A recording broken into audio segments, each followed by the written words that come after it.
Richard has arrived from the airport, so he's ready to tell us, in case we think that these things only happen in Brazil, even in this case where you were mentioning the composition of the ministry and that this wouldn't happen here. He said, oh, he doesn't know, but I will tell him. So here's Richard Holmes, who is a fisheries biologist who lives 4 kilometers, am I right, Richard? 18 minutes, so probably 4 kilometers by air, I guess. Okay.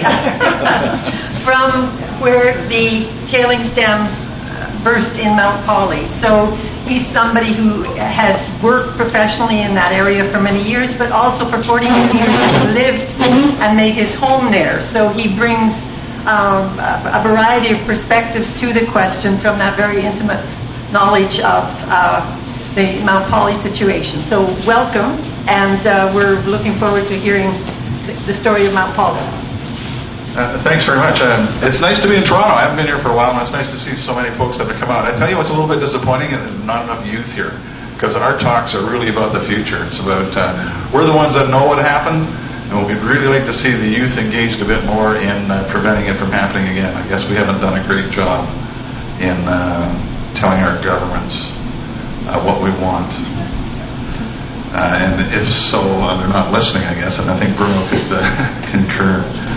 So I live 18 minutes from what you see here. And I've lived in this nice little village for about 42 years. And worked there as a fisheries biologist, and actually I've worked for this mining company. I don't work for them anymore. And that's mutually agreed upon. It's funny how that all evolved, but that's a whole other story. As you can see, the title really says a lot. Right now, the abuse of the local landscapes and the residents continues. This happened August the 4th in 2014. There haven't been any charges laid since that date. This gives you a sense of the Mount Polley layout. That's the tailings storage facility that you see right there. This is Quesnel Lake. On the right-hand side, Quesnel Lake is the deepest fjord lake in the world. And it's about 100 kilometers long, very pristine. A great sockeye salmon run that goes into that area. The outlet of the lake is just to the north, probably about 2 kilometers from that last point you see on the slide. As you can see, the mine is nestled between 2 lakes. That's Bujak Lake on the left and Polley Lake on the right. And this was taken, I think, only a couple of days after the disaster happened. The flow came out here, went into the lake, and it sort of set up a plug here, and then decided to go this way eventually. Happened at 2 in the morning, and thankfully nobody got hurt. There were no deaths associated with this.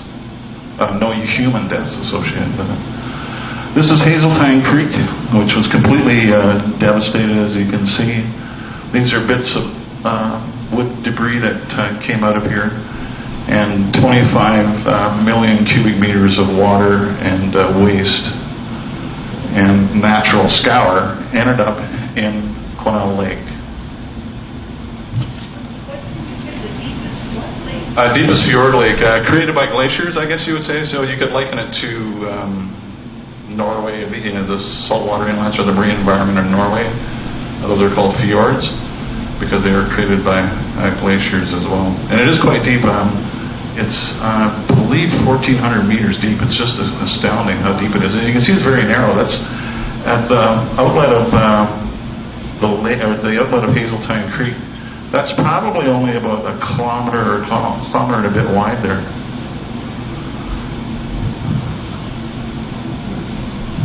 This is what Hazeltine Creek used to look like before the disaster, and they are rebuilding it. And I don't want you to be misled when you hear the news about them putting a lot of money into restoring what happened there, because that's not the case. It's all really superficial. But what you can see, they've tried to restore, and they're certainly doing that, and it's continually underway. It's the largest mining disaster in Canadian history, and I'll just talk about this photo for a second as well. This is the tailings storage facility here. This would be the outlet of Polley Lake, which was the lake that was devastated. This is Hazeltine Creek headed this way, And Quesnel Lake is just in this area here. So we're kind of looking in a southeasterly direction there. Some places this was 15 meters deep. This area has been cleaned up quite well. So all the superficial are all the areas that you can see. They've done a pretty good job of cleaning up. But where most of the tailings lie is in Quesnel Lake and in Polley Lake, unfortunately.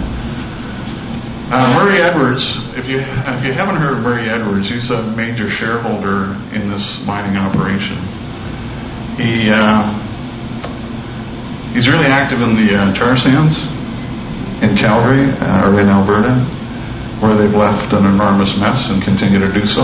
And as I said earlier, there's no charges laid to date, and the impacts to the community and the people that live along Quesnel Lake have been enormous, but the government hasn't been there for us, I can assure you that.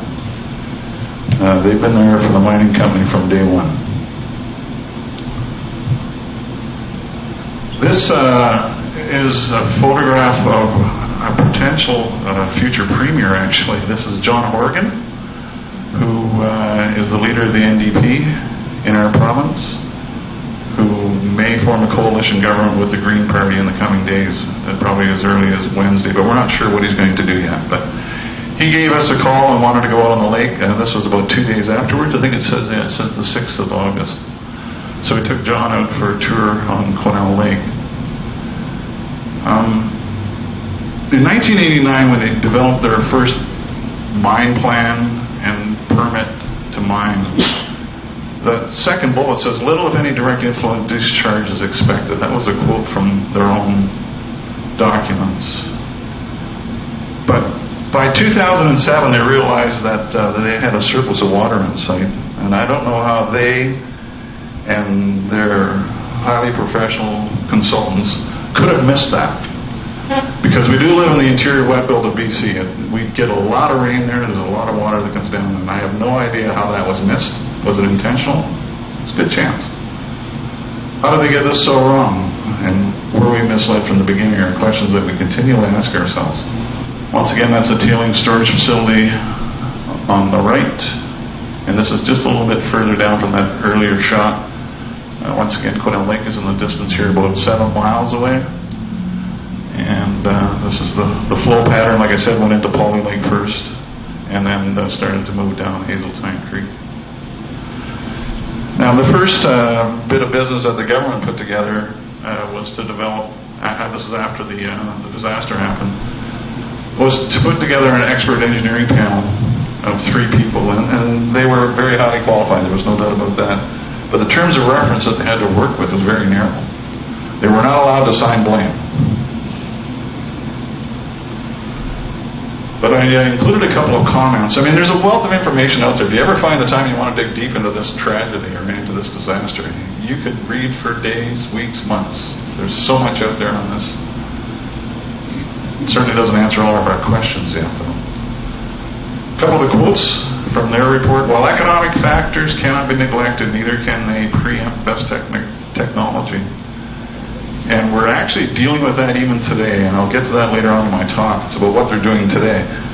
And I want to interrupt what I'm saying here for a minute, too, that the tragedy and the disaster was bad enough. But as somebody that lives there, and for others that live in the area, and for others that care about British Columbia, what's happened since the disaster is an equal travesty. It's just a continued disaster. It just goes on and on. We just can't seem to escape it, actually. You would think that they would do something good for the local landscape and the good environment for it, but they don't. It's just amazing how these guys operate. And they operate within the rules and regulations of British Columbia.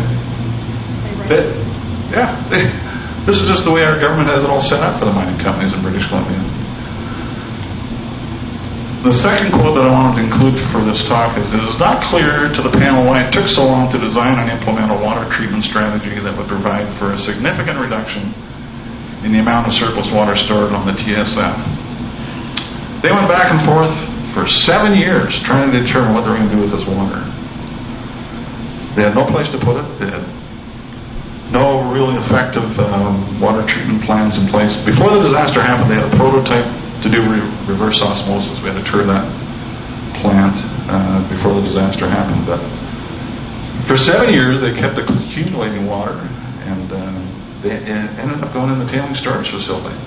And it's not designed to hold water. Tailings storage is they're designed to hold as little water as possible. And that didn't happen here. And the government's perhaps more to blame than the company. This is the outlet of Polley Lake once again, but you can see that this is the lake area here. And like I say, this plugged up first, and they called this the plug actually, and the water or the tailings went that way. There was a report done in 2009 at the request of the First Nations in the area, and that's the Soda Creek First Nation and the Williams Lake Indian Band, both North Shuswap First Nations. And Brian was actually active on this file, and I worked with Brian Olding for 8 months on this file. There was quite a few of us that were brought in to help the First Nations out. And I believe Brian is still working on it very periodically, but most of his work has been done. But in 2009, this is one of the quotes from his report. More water was coming in over the year than they could deal with. They just kept building the walls up higher and higher every year and got to the point where it was untenable. No analysis of the dam's structural integrity was done as part of the review, he said. I requested a structural engineering company be involved, and that was mixed. They did not want to deal with that problem at that time.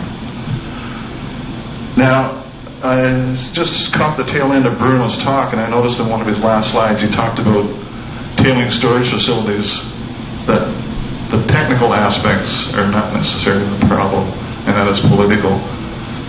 But in our case, it's not just political, it's economics. They had a very, very good opportunity to build that tailing storage facility properly.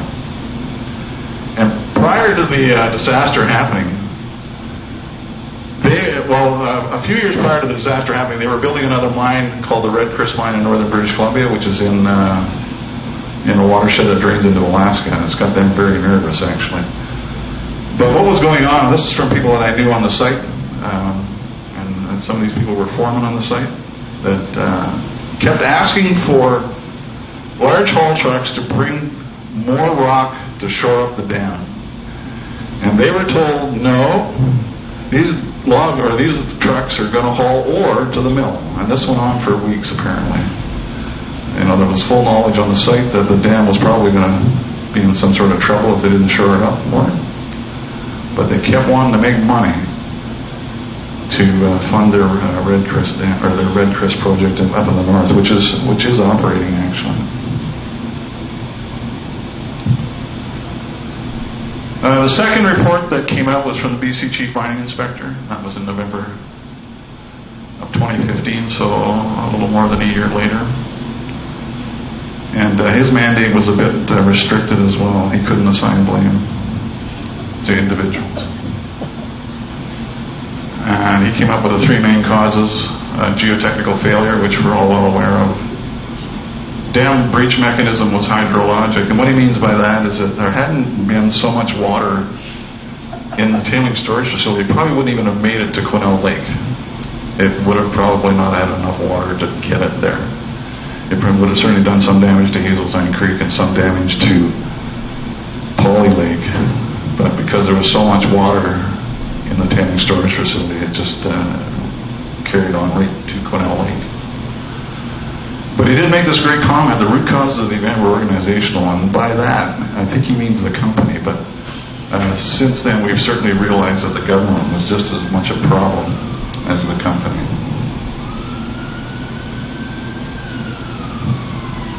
This is once again the opening where it failed. In his report, in a little more depth, a mistaken belief that adequate foundation studies were completed. So they kept building this thing up without re-drilling underneath. So what had happened here is there was a weak layer underneath this area here. So as you built up on it, it gave away, and it slipped like this on a lacustrine layer that was quite slippery. The more weight you put on it, and it just buckled this way and released. But as they kept building the dam structure higher, they weren't investigating what that might be doing, in the stability part of it. So, misplaced faith in the factor of safety that resulted. In other words, going up, they weren't going wide enough. Overconfidence in the reliance of professional judgment. And with that comment, there are a few court cases that are pending. There's certainly engineering companies suing engineering companies. There are engineering companies suing the mine is suing engineering companies. And the province, by the way. The province is involved in some of this as well. They're being dragged into court. Not yet, but they will be. A narrow planning perspective in mine management, and failure to understand and act on risk. So they were really winging it here. They, even though some of these guys are engineers, you would think that they might have some cause to lose a bit of sleep at night. This is a photograph taken by helicopter. We had the opportunity to fly over all this about a week after it happened. This is taken from inside the tailings storage facility. The breach is over here. This is a wall that didn't quite completely fail. The BC Auditor General had a report come out in May of 2016 dealing with mining in general in the province of British Columbia. And she really condemned some branches of the provincial government, two of them being the Ministry of Energy and Mines, which is MEM, and the Ministry of Environment. And both of those organizations are really directly involved in the negligence of this disaster. BC Auditor General says we found almost every one of our expectations for a robust compliance and enforcement program within MEM and the MOE were not met. Our advice is for government to remove its compliance and enforcement program from mining from MEM. And you might not be able to read this, but it says this has not been undertaken. It's the only recommendation that they haven't really dealt with. They seem to want to keep enforcement within the Ministry of Energy and Mines, and it's sort of like checking out your own groceries, really.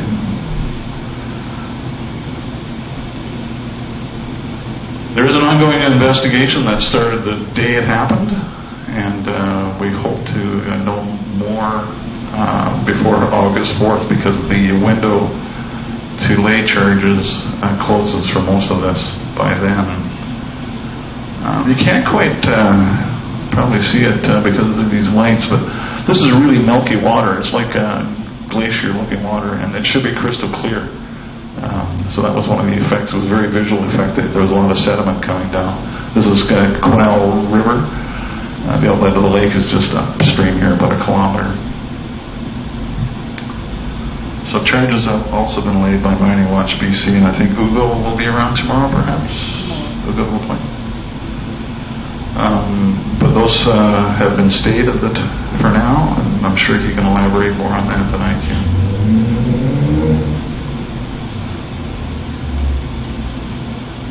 This is the date on this is August the 7th, so 3 days later.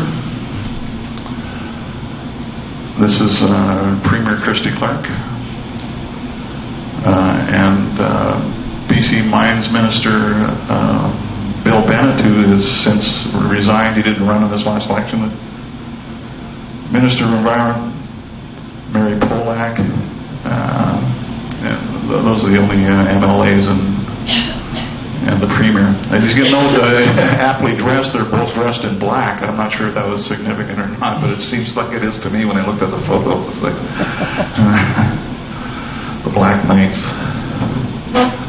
Now, I'm not sure if you know it a little bit or not, but she's had a very cozy relationship, actually, with Murray Edwards, who's the primary shareholder of Imperial Metals and the Mount Polley project. That might be on my next slide here, actually. Yeah. This is our little community of 350 versus Murray Edwards. Numerous residences and businesses were affected.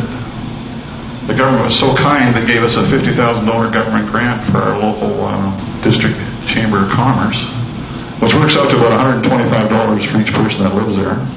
And that was only for the first year, so we haven't seen anything since. I mentioned lawsuits. You can see that there's several underway, and there's also litigation and lawsuits pending for local businesses as well. The provincial government has been completely absent on our behalf on this. And well, maybe I shouldn't say completely absent. In fact, they've been working very hard for the mining industry in the mining county, so they haven't exactly. I wish they were absent, actually. It would be better for us. Willie Edwards, though, on the other hand, he's worth $2.2 billion. He's the owner of the Calgary Flames, just to throw that in. Now lives in London. He moved to London for some reason or other last year. But this is what's really key. He held a $1 million fundraising dinner in Calgary in 2013 for the BC Premier. That was before our last election. And that Premier is from British Columbia. He held it in Calgary. Oddly enough, or coincidentally, the Red Chris mine opened up in 2014. Now, there's something else you should know about our Premier, Christy Clark. Up until several months ago, she not only was drawing a salary from us, the taxpayers of British Columbia, but in British Columbia, I think we're one of the few provinces where you can make corporate donations and union donations to leaders of the political parties, and we hope that changes as early as next week with a decision on our election. But until the public started screaming to Christy Clark about it, she was getting $50,000 a year from her own party on top of her salary. And so indirectly she was being funded by whoever lobbies the provincial government or Liberals. So these sort of things don't just happen in Brazil. They do happen in Canada, believe it or not. She's not drawing that $50,000 a year anymore out of the Liberal coffers. But I was told this the other day that she is living in a house in Vancouver that's owned by some donor, and she's been given a vehicle to drive as well that's owned by a donor. And yet they would say there's no influence peddling in British Columbia. One of the biggest issues for the local residents, and there's probably at least 40 or 50 of them that draw water out of Quesnel Lake.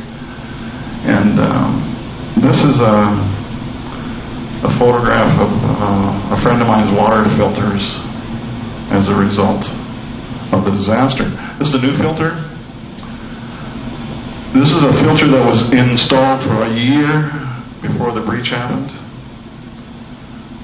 These are all post-breach.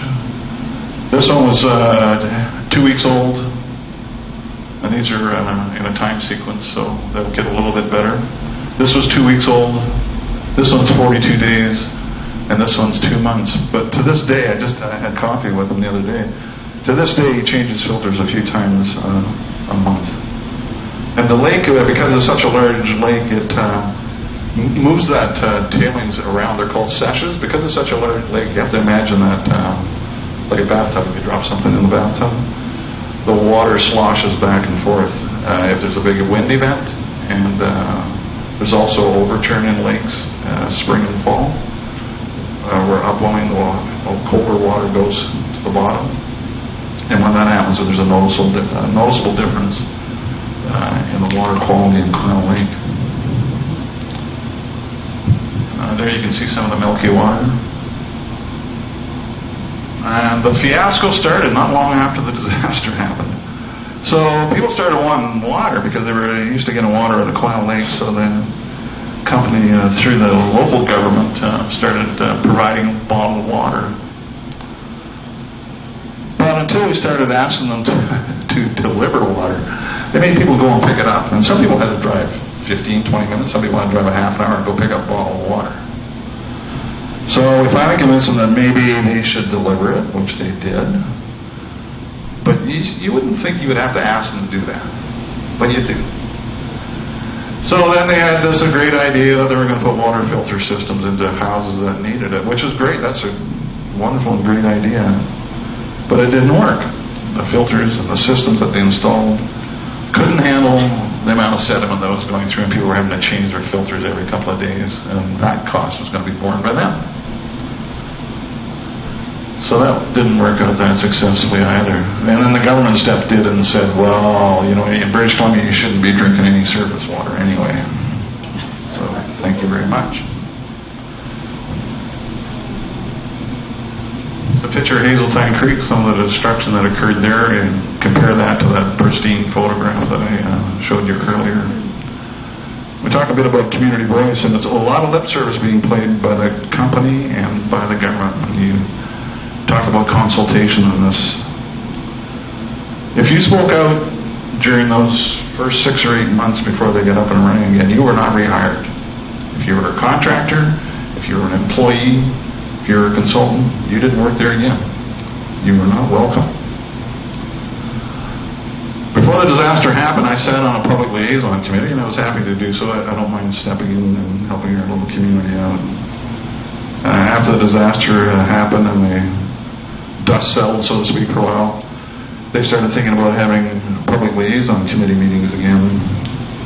And I was advised that they were forming a new committee. And myself and 2 or 3 others that were very outspoken about the disaster weren't invited back. So we had to talk to the government a bit about that, because it is a government-driven process that makes them have a public liaison committee. So then they had to invite us back to the public liaison committee, but we had to justify ourselves being there. It's like, you guys got to be kidding. But we did. We managed to get back on the public liaison committee, and I sit there to this day. I don't go to the meetings. I try and attend them through telephone. And I certainly get all the emails, and I try and make comments as best I can. But we're not funded to be on this public liaison committee. Most of the committee is made up of mine people and government employees who all get paid to be there. And we're all local community people at work, and so we don't get a chance to attend these very often. So, and then there were a series of committees that were set up. Environmental Working Group and a couple of others that were able to provide comment for the first couple of years. And those have now been disbanded, but our representation, we were told, is by the provincial government. And we were, I guess, fortunate to be able to provide any comment, because the provincial government was there to work on our behalf, and that was unfortunate, because that didn't pan out very well. And you go to public meetings, and some of them are very heated. They even had police at one of the meetings. People were pretty pissed off, as you can imagine. But the mining company and the government deny and deflect questions like you wouldn't believe. They're so slick.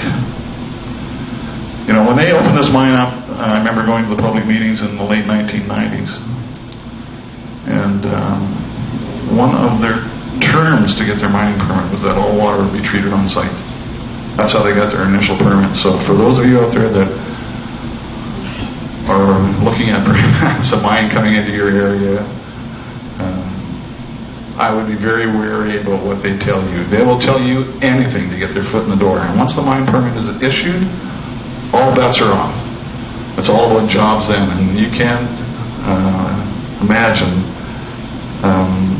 how tough it is to try and fight that in our little community, because this mine employs 350 people. And we have a town nearby, Williams Lake, that has 15,000 people, and a lot of people come from there. And you can easily get into an argument about the worthiness of this mine. Believe me, it's about jobs. And I guess if they keep people poor as they can, these high-paying jobs are really beneficial. And we're not against mining. I'm not against mining at all. In fact, I've worked for this company and other mining companies. We just want to see it done responsibly. And it only takes a little bit more money to do it responsibly. None of this should have happened. It should never happen. It's all about the dollar. It's all about the money.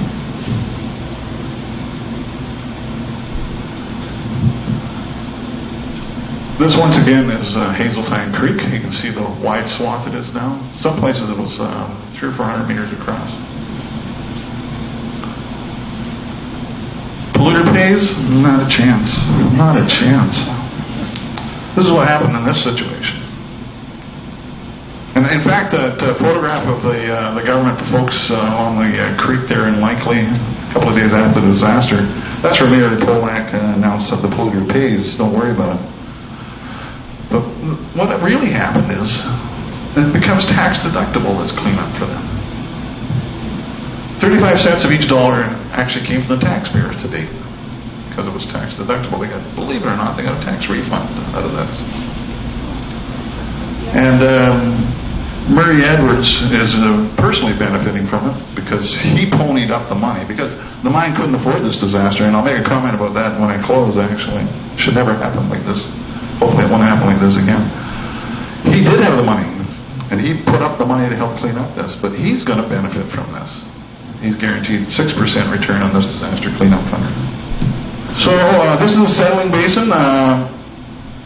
As part of the, say, the first year, all trying to put things back together, and I have to say they did a remarkable job. I want to give the company a few kudos here because this was an amazing disaster. It was incredible what had happened. And then they certainly dug in. These guys know how to mine, but they know how to move dirt. They're engineers. They know how to take care of a lot of these things, and they did a pretty good job of putting things back together as best they could for now. It's not great, believe me. I got a lot of problems with it, but one of my criticisms of them is that they know how to put a dam back together, and the technology and the quickness they put that dam back together was astounding. It's because they want to go mining again. When it comes to putting this creek back together, it's a little bit of a different story. This is going to go on for years and years and years. So what's happening now is they have a filtration system on site. They'll call it their water treatment plant, but what it really is a $1 million filtration plant. And what they do is they remove the large particles or the large pieces of sediment, and in that way they remove the heavy metals. So it's a water treatment plant, but it's actually a large filter. Currently, the water flows down the old Hazeltine Creek into these settling basins. More sediment drops to the bottom, and there's two of these in a line, and Quesnel Lake is just out here. And there's a piping system from the outlet of right here, and it goes out into Quesnel Lake, and it's they use diffusers to release the water by that time into Quesnel Lake. And what they're doing now is they're going to install a pipeline from the mine site down to the diffusers so they can finish doing this restoration work of Hazeltine Creek.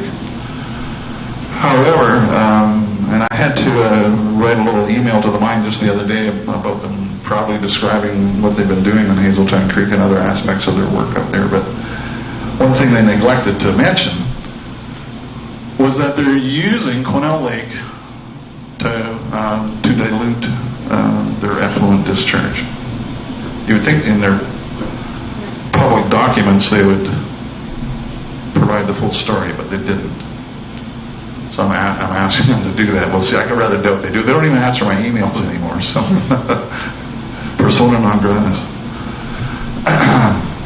And this is what they call best available technology. And it's been approved by the government. This is what's happening. This is their long-term discharge plan right now. And the real long-term discharge plan, I think probably 6 or 7 years from now, is to utilize wetlands, which I think is a great idea, but it's really site-specific and it's been unproven in this location. So they've got a lot of work to do to take care of their effluent. The government talks quite highly of BAT and BAP, but they're pretty weak, actually. They haven't really changed the scope of things in our neck of the woods. Some of the recommendations haven't been followed. Dry stacking was one of them. But they say, oh, it's too wet and likely to dry stack. And yet in Alaska, in a similar biogeoclimatic zone, it's being done very successfully. Once again, solution to pollution is dilution, and that's considered best available technology. And I keep in touch with Alaskans quite a bit. I've got some Alaskan fishermen that are coming down to see me in July, and they're really worried about this company and their Red Chris project and other projects in northwestern British Columbia, because they're transboundary. They will flow into Alaska and into some really important fishing rivers in Alaska. This is the bridge that takes you into Likely, actually. It's a little village, like I say, of about 350. And it is an old gold mining community. This is where the Caribou Gold Rush happened. So we've had gold miners around since the 1860s here. And this was the day that the Premier came with her entourage. But what's happened is the community has been divided by this event. And more so not just by the event, but what's happened since. It has been a very nice ride for people that live on the lake. I don't live on the lake, but the people that live on the lake are pretty frustrated. There's been very little contact with the mine anymore. They haven't been great neighbors. They've got this, like I said, get out of the way attitude. And for their long-term discharge plan, there were more than 200 written objections to the discharge into Quesnel Lake, including by the local First Nations.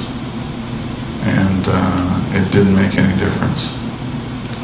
There wasn't one submission in support of the present discharge plan.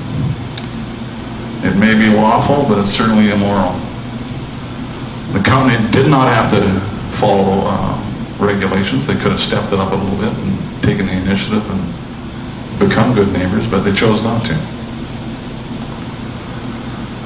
We can't wait to see them leave, and we hope charges will be laid. And I can say that on behalf of most of the people that live unlikely. And I can't speak for the friends that work up there, and I'm glad they're employed up there, actually. We don't want to see them lose their jobs, but if they have any influence on this mining company, it doesn't look like they have. So, and as I've said throughout this talk, the BC government is far too cozy with the mining industry in British Columbia.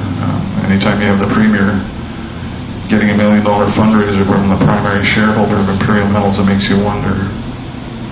And I'd be delighted to take any questions.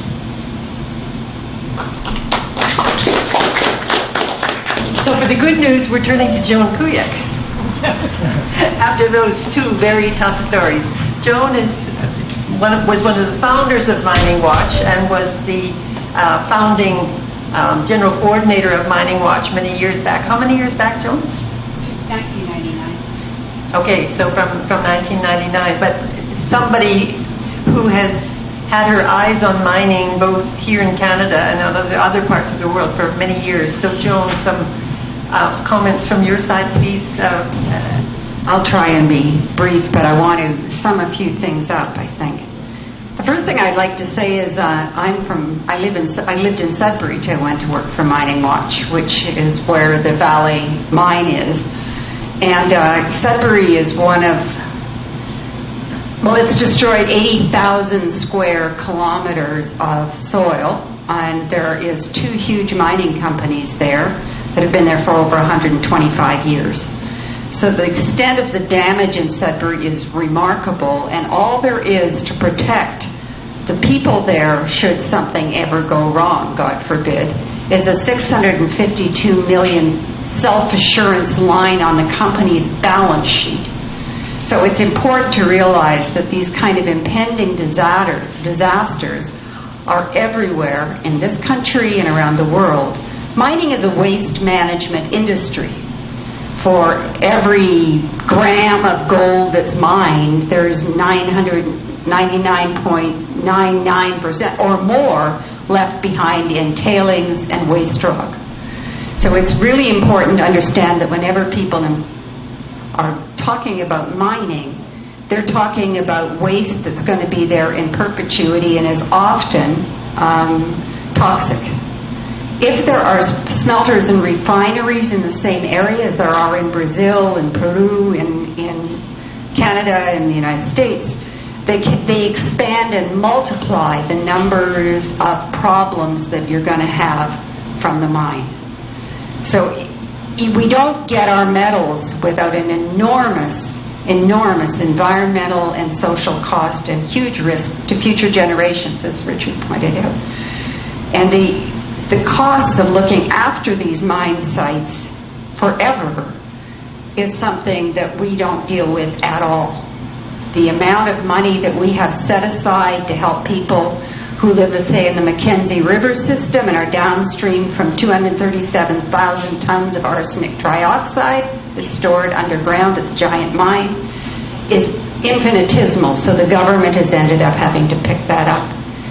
When we talk about doing it in perpetuity, it means that we're assuming, too, that we'll have political stability, geological stability, and so on forever. Mining is as dangerous to the environment in some places as nuclear waste, and I think we have to start thinking about it that way. I just wanted to say there's a talk I give quite often about mining being founded on 5 myths. And I just wanted to run through them very quickly. The first one is that we need mining. Most of the metals that we need could be recycled. They could be recycled, reused. We could be mining the sacrifice zones again. We could be taking care of things. We don't need most of these metals. And an awful lot of the things the metals are used for would not be necessary if we were to start building our cities more sustainably. So that's the first one. The second one is that regulators will take care of us. And in Canada, we've been particularly naive about our understanding of the role of regulation. The Auditor General in BC has made it very, very clear that the regulators are captive to the mining industry. Let me tell you, we lobbied with the industry a few times, and the level of intrusion and ownership they have within the mines ministries is really extraordinary. They're all on a first-name basis. They've gone to hunting camps together. They usually went to school together. The boundaries between who works for the government and who works for the mining industry or the mining industry lobbyists is really permeable. And if you dare to be a geologist who works for MiningWatch Canada, you get blacklisted. We lost a fisheries biologist one time working on which mine was it? I think it was Red Chris. We wanted to hire him. We had a little bit of money from the Canadian Environmental Assessment Agency to hire him. We'd lined him up. It took 3 months for them to give us our money. In the meantime, he went to work for the company. And because they could pay him 10 times more than we could. And also because he said, if I do work for you, I'm going to get blacklisted. We get emeritus fisheries biologists. We don't get fisheries biologists who are working in the field. It's certainly impossible to get a geologist or a mining engineer in this country for the same reason. We always have to get people from outside the country. So that whole idea that the regulator's going to take care of you is not true unless people are on it like stink. I want to just add that Murray Edwards didn't just do $1 million fundraiser for Christy Clark. That's the yacht that Ronna Ambrose spent her Christmas holiday on. You remember that stink about it? So obviously the Tories had a pretty big link with her from the federal government point of view too. The third myth I wanted to address is that mine have a small footprint, and as you can see, they don't. Underground mines, even if they could say they can put their tailings into paste and put it underground, only 60% can ever go back under. Most of it's going to be on top anyway, and that doesn't allow for transportation, refineries, smelting, power plants, all those other things. So that's a big issue. And the last one that I wanted to say is the myth we have that engineering can fix anything. And I think the thing we need to always be saying is, what could possibly go wrong? I suspect that when Imperial got Mount Polley permitted in the first place, they always intended to be able to release their water, if there was excess water, into Quesnel Lake. And what you have with this new permit is a series of small tailings ponds. That's what it is. And it's not even treated to the extent that it was treated before. So you've got these companies. Gibraltar is just as bad, and in fact worse. They make a promise to get permitted, and then the mine expands and the tailings expand and things get difficult and the price of gold or copper or lead or zinc goes down. And all of a sudden we just can't do it anymore, and all these jobs, and that's it. In the meantime, they've probably destroyed the livelihoods of the indigenous people who used to live there. They've made a whole community dependent on the mine in a way that's really unhealthy. In Sudbury, the cancers are the highest of any metropolitan city in the country. But nobody makes the link. It's because they smoke, you know. Why did they smoke? There's a whole series of these kinds of questions that we need to ask. And underneath it all is that this is the structural problem linked to extractivism and capitalism. And unless we start questioning the structural problem and how that's put together, we're going to be constantly fighting the same battle over and over and over again. And I know that's not a very cheery thing to say, and there are reforms that make a difference, and there are things we can do that can hold them in place. But quite frankly, unless we start looking at the externalized full costs of mining and putting them back on the company ledger and look at alternative forms of economic sustainability for the people who work there, the people who depend on it, and the First Nations who are being forced into accepting extractives, we're screwed. And I think that there's a growing understanding about that. A lot of the young people you're talking about are the kids who are working on organic farming, and they're working on alternative transportation and complete streets and all. It's all related. And we have to start making those links ourselves about alternative kinds of economies, alternative ways of valuing the natural world and our relationship to it. And when we do that, I think we can build a movement that will change things. But we need to understand the terrible price of the system we've been using now.